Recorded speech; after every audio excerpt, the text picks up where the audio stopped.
my feel-good breakfast show.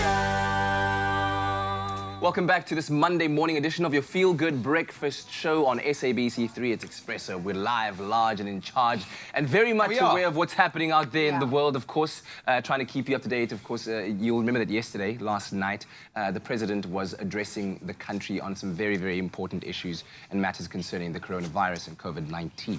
And we are in control. By his statements and by how we react, we can take control of the situation. And that's the bottom line here.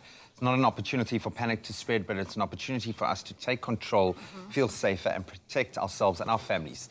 And show the kind of human beings that we are. So while, like you, are learning and we are going through the process, so we thought it would be a good opportunity just for ourselves to go through some of those points of interest, some of the major points that came out during the president's speech last night. Absolutely. You want to kick it off, man? Yeah, and of course, just to remember that the World Health Organization did declare the coronavirus outbreak a global pandemic. So let's start off there to realize how serious this is. There are now more than 162,000 people who have tested positive for the coronavirus across the globe.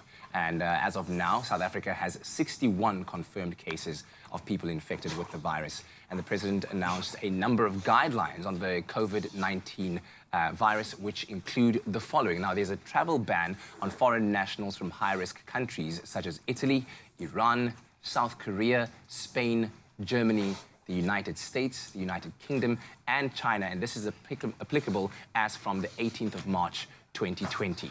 Now, South African citizens are advised to refrain from all forms of travel to and from the European Union, the United States, the United Kingdom, and other identified high-risk countries such as China, Iran, and South Korea. And this is effective absolutely immediately. And then also the fact that South African citizens returning from high-risk countries will be subjected to testing and self-isolation or quarantine upon their return to South Africa. Can we just say that the rest of us aren't breathing heavily while this is going on? Bella and Bob and the crew have just made their way into studio and they're reintroducing themselves. They also want to know. Their immune systems are on 100. Living their best lives. They're at 100, but Belle's so good to see you embracing the day. Yeah. Another tip that was also mentioned is that South Africa has 72 ports of entry in the country, which are land, sea, and of course airports. Now, of the 53 land ports, 35 will be shut down with effect from Monday, which is today, the 16th of March. Another tip was also all non-essential travel for all spheres of government outside of the Republic is prohibited. And then we also, Cyril Ramaphosa further discouraged all non-essential domestic travel, particularly by air, rail, taxis and buses, which is going to be very difficult because I feel like a lot of people in the community needs to get to work with buses, but of course it's just to bring awareness around the I think with each solution comes its own shortcomings, you know, a huge challenge, but I think coming together we can navigate our way through this entire situation. But also the president has encouraged that all social gatherings with more than 100 people to be banned completely. Well, not completely, but it's discouraged, and mass celebrations will be cancelled. Schools will be closed from Wednesday, 18th of March, and will remain closed until after the Easter weekend.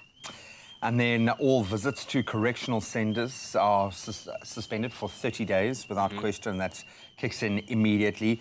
And then the government is strengthening its surveillance and testing systems in the process of identifying isolation and quarantine sites in each district and metro, and capacity is being increased at designated hospitals in all provinces. And he also spoke to the redistribution of funds to areas, sectors that desperately do need it. And I think something that affects all of us as parents. Schools obviously closed from Wednesday, but I think a lot of schools, I know creches have kicked that off with immediate effect. I know my son's school sent out a directive last night saying that schools are closed as of, and they're actually sending out little educational packs, things that parents can do at home, because effectively you're going to have to start homeschooling your children for the next month or so. We know that time will be taken off the mid-year holiday break, but it's time that can't be lost.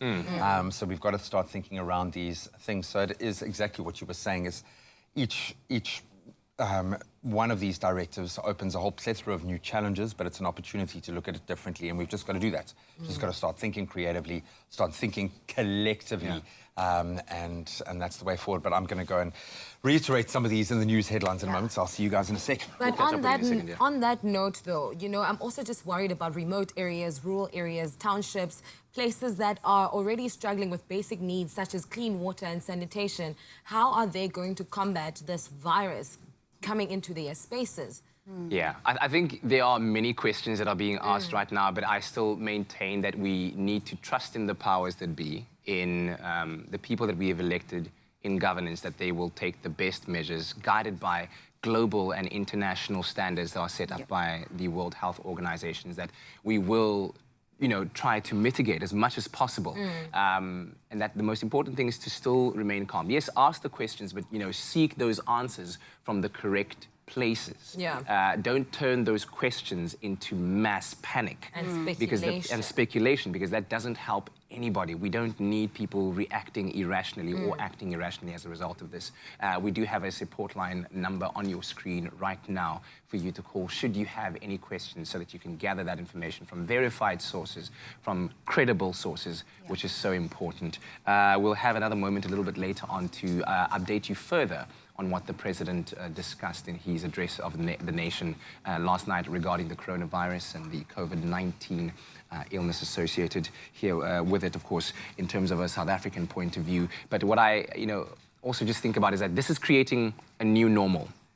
And perhaps, you know, that old saying that in crisis also lies opportunity. There is a lot of opportunity in this as well. There was a talk about the president saying that this will have a long-lasting or potentially long-lasting impact on our economy. But there is also an opportunity for entrepreneurs, for innovative thinkers to think about, you know, if given this kind of situation, if we were ever to be caught up in a situation like this again, how can South Africa be a self-sustaining community and economy and the breadbasket of the entire continent? So think about that side of it as well as we now delve into the news headlines with Graham.